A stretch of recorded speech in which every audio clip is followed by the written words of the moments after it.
He was born illegitimate, in Paris, to a Florentine merchant and a French woman he never knew. He grew up in Florence, was sent to Naples to learn commerce, hated commerce, fell in love with a Neapolitan noblewoman, discovered real aristocracy for the first time, and returned to Florence just in time for one of the greatest catastrophes in human history. The Black Death of 1348, which killed perhaps a third of the population of Europe, and which, in his hands, became not just a horror to be mourned, but a frame, an occasion, a strange kind of liberation. The book he built around it, 10 young people fleeing the plague-ridden city, retreating to the hills, telling each other 100 stories over 10 days, is the Decameron. And the Decameron is, among other things, the first great work of prose fiction in any modern language. Before the novel existed, before the short story had a name, before realistic fiction had its theory or its critical vocabulary, Giovanni Boccaccio simply did it. To understand what Boccaccio actually did, it helps to understand the literary world he was born into. The Italian 14th century, the Trecento, had produced 3 of the greatest writers who would ever live in that language: Dante, Petrarch, and Boccaccio himself. They are always grouped together as a kind of sacred trinity of Italian literature. But the grouping is, in many respects, a convenience that conceals more than it reveals. Dante is separated from the others by an almost infinite distance of ambition and vision. His comedy is the poetic summa of medieval civilization, a total world organized by theology, traversed by a single soul in pilgrimage from darkness to light. His language is half Latin. His spirit, despite everything, is that of a man who still believes that the universe has a center, that history has a meaning, that the empire and the church represent something real and divinely sanctioned. Dante, exiled from Florence, remains a citizen of the empire. He is, when you look honestly at him, a medieval man of staggering genius, but medieval to his marrow. Petrarch is something different and something more modern, an intellectual, a European, a man who reads Cicero and feels the absence of Rome as a personal grief, who climbs a mountain and finds himself moved by the landscape in a way no ancient writer would quite have understood, who is tormented by the contradiction between his love for a woman and his love for God, his passion for the classical world and his guilt about it. Petrarch is, in literary terms, the first entirely personal poet of the modern era. But when you place him beside Boccaccio, the difference is acute. Petrarch's humanist thinking was not the kind that could fit inside a bourgeois head. Boccaccio had a bourgeois head, and something else entered it instead, a different kind of humanism, one that treated antiquity not as a moral ideal or a spiritual inheritance, but as a landscape of the spirit in which asceticism simply did not exist. The distinction matters enormously, because Boccaccio looked at the ancient world and saw something that neither Dante nor Petrarch had allowed themselves to see fully: the body, the world without a heaven above it, the comedy of desire. He was a burgher, a merchant's son, a realist. And Italian realism is a question of eye and not merely a philosophical position. He saw dissolute monks, stupid husbands, clever wives, young men in love, old men in denial, priests selling false relics, bishops and cardinals living lives of considerable worldliness, and he did not moralize, or not very much. He described, he arranged, he composed. Before the Decameron, Boccaccio's literary career already shows a man in restless evolution, trying on different modes the way another man tries on different suits of clothes. His first novel, The Filocalo, is an awkward imitation, a story of chivalric love that doesn't quite convince. But The Filistretto is something different, taking an episode from the medieval Roman to Troy, the story of Troilus and Cressida. He transforms it into a novel of sexual passion. Geoffrey Chaucer would imitate it. Shakespeare would return to the same material and make it into something darker still. The genealogy runs directly from Boccaccio's Neapolitan apartments, where he wrote with the urgency of a young man in love, all the way to the Elizabethan stage. The Tesaida reaches for classical mythology and ends up somewhat fastidious. But then comes the Ninfale Fisalano, and something shifts. He takes an Ovidian legend, a story of metamorphosis of nymphs and gods, and sets it in the enchanting landscape around Florence, the hills and streams he actually knew, and the result is the first pastoral poem of modern literature, a classical form filled with Italian light and air, entirely natural, without strain. And then, most significantly before the Decameron, comes the Fiammetta, the first psychological novel of love in any modern language, the prose pendant to Petrarch's lyric poetry. Where Petrarch's Laura is immortalized in verse, Boccaccio's Fiammetta speaks in prose about the pain of being abandoned. She justifies herself. She suffers. She thinks. The form is new, and its implications are immense. Here, for the first time in modern literature, a character is not illustrating a moral or embodying a type or fulfilling a narrative function.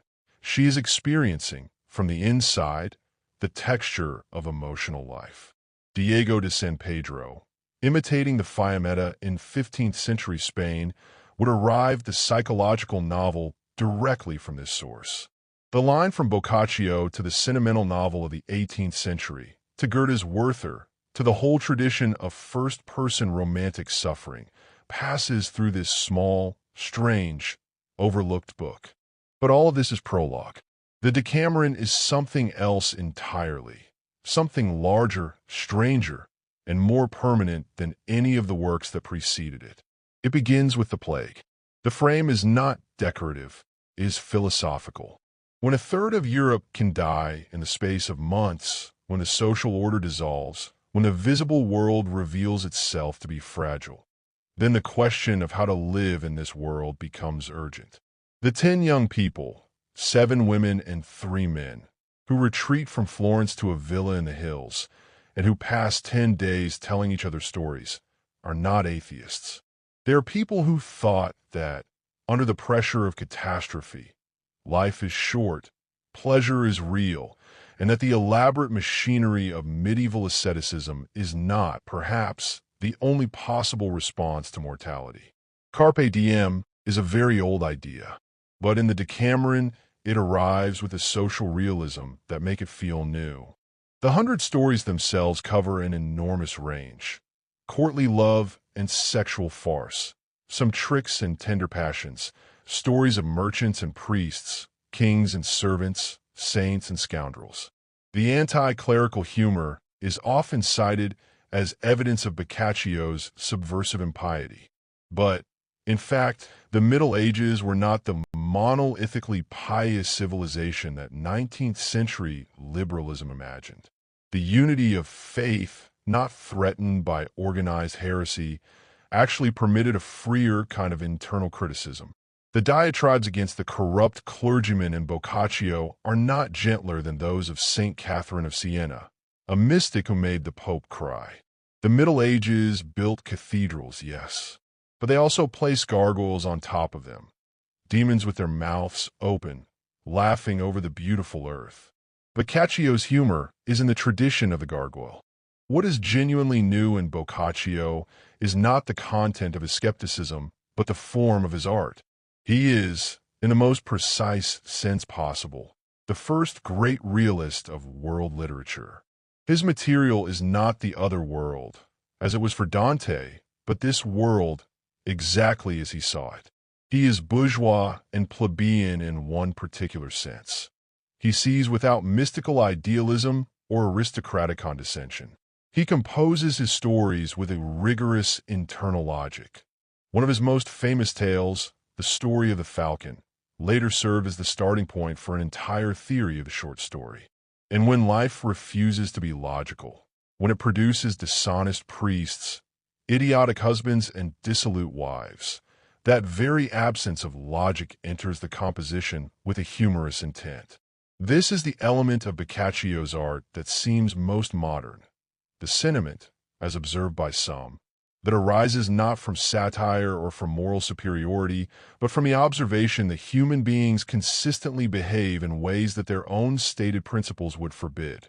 The instrument of all this was prose, Italian prose, shaped by Boccaccio into a literary language for the first time. Before the Decameron, prose in the Italian vernacular had been functional. Chronicles, devotional texts, practical writing. What Boccaccio gave it was the architecture of the Latin periodic sentence, modeled on Cicero, adapted for Italian, turned into a medium capable of sustaining narrative, character, irony, and description simultaneously. He did not merely tell stories. He created, as one critic put it, La Nuova Commedia, not the divine comedy of Dante, but the earthly one, a panorama of 14th century society, rendered like a painter. And it is this creation of Italian literary prose that is perhaps his greatest technical legacy, the one that all subsequent Italian writers, from Ludovico Ariosto to Alessandro Manzoni to Alberto Moravia, have been working within or against. Now, what happened to this work and to this writer in the hands of European literature? The answer is complex and not entirely what one might expect. Boccaccio's immediate influence on literature outside Italy was, paradoxically, less than his reputation might suggest. The great Trecento, Dante, Petrarch, Boccaccio, did not immediately conquer the European imagination. For the culture north of the Alps in the 14th and 15th centuries, the Italian achievement almost didn't exist. There was one great exception, Chaucer. The English poet visited Italy, encountered Boccaccio directly, borrowed many of his plots and his way of looking at them, and created the Canterbury Tales, a collection of medieval stories that owes much to the Decameron. Chaucer was, in this sense, Boccaccio's greatest immediate disciple, and the similarity between them is not accidental. Both were bourgeois artists, merchants' sons in different ways, who looked at the comedy of human desire without flinching and without condemning. The tradition of the Canterbury Tales, the frame narrative, the variety of social types, the comedy that opens on a tragedy and back again, is Boccaccio's tradition, transplanted into English soil. The other great vehicle of Boccaccio's influence was simpler, his plots. For Shakespeare and his contemporaries, the Decameron was above all a source of stories, a vast treasury of comic, tragic, and tragicomic material that could be mined indefinitely. The Shakespearean stage was, among other things, a Boccaccian stage. The plot of All's Well That Ends Well comes directly from the Decameron, as do elements of Cymbeline, as does the framework of Much Ado About Nothing. When Shakespeare needed a story, he went to Boccaccio. He was not alone. Marguerite de Navarre, sister of the King of France, wrote the Heptameron explicitly in the manner of Boccaccio, collecting tales from her own circle, adding moral reflections, creating something that is simultaneously a tribute to and a transformation of her model. The pastoral tradition that runs through the 16th century, through Jacopo Sannazzaro's Arcadia, through Edmund Spenser, through Philip Sidney, owes its existence in part to Boccaccio's Ninfale fi Solano, the first modern pastoral. And 5 centuries after Boccaccio, Guy de Maupassant, the French master of the short story, perhaps the most technically accomplished practitioner of that form in any language, was described by his admirers as the greatest short story writer since Boccaccio and Miguel de Cervantes. The compliment is exactly placed. What connects them, across all those centuries, is not sentiment or theme or even style, but something more fundamental. The belief that the story, the precise, economical, surpriseful account of a human event, is itself a complete form of understanding, capable of revealing what more ambitious genres might miss. Boccaccio did not invent this belief, but he gave it its first monument in modern prose. There is, however, a final and deeply revealing chapter to the story of Boccaccio, which is the chapter of his own repudiation of his work. At the end of his life, Under the influence of a religious revival and the advice of a Carthusian monk, Boccaccio deeply regretted the Decameron and urged a friend who possessed a copy to destroy it. He spent his last years as an ascetic, doing exactly what his work had spent 100 stories mocking, withdrawing from the world, renouncing pleasure, seeking God. The end was edifying like that of a hermit. What are we to make of this?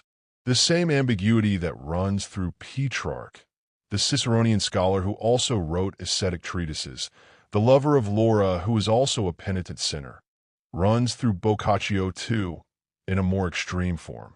He was never quite as, quote, unquote, liberated as the Decameron seems to suggest. The laughter was real, but so was the guilt. Thanks for watching. If you enjoyed this video, don't forget to like it and subscribe to the channel. The sources used are in the description. And see you next time with another human story.